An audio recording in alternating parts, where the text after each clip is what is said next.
Greetings and welcome. I'm Dr. Denver, and thanks for checking out my fifth presentation on basic accounting in alignment with the chapters in my book, Accounting 101, Easy Accounting and Bookkeeping for Beginners, using the chart of accounting. This session presents an overview of concepts presented in Chapter 4, Elements of the Balance Sheet.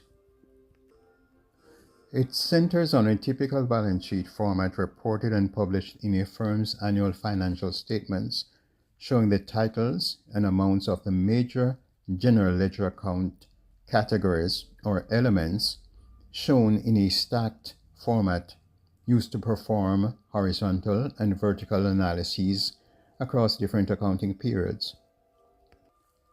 The balance sheet statement shows the titles and summary total amounts of the major accounting categories for assets, liabilities, and owner's equity sections of a business's chart of accounts, and is also a representation of the accounting equation total assets equals the sum of total liabilities plus total equity.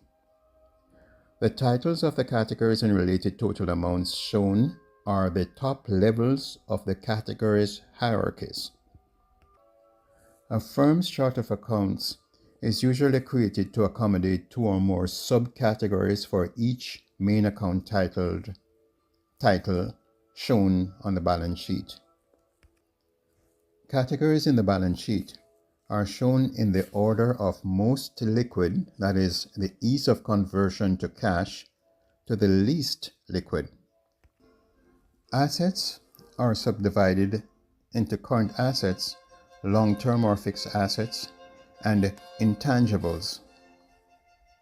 Asset accounts in the general ledger normally have debit balances and are reported on the balance sheet from most liquid to least liquid, with the most liquid asset being cash.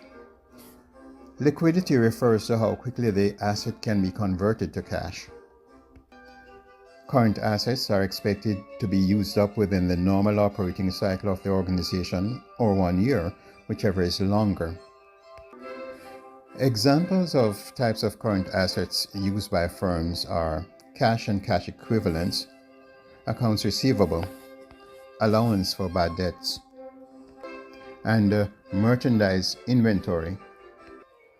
Long-term assets or fixed assets are expected to be useful to the firm for more than a year and expensed over a period calculated to match revenues directly or indirectly generated by such assets. They include office buildings, office furniture and equipment, machines, computer equipment, land, vehicles, warehouse equipment, etc.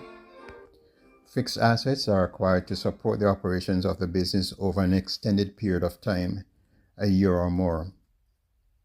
Accumulated depreciation is the contra asset in the balance sheet for the accumulated depreciation expense recorded in the income statement to expense the cost of long-term assets.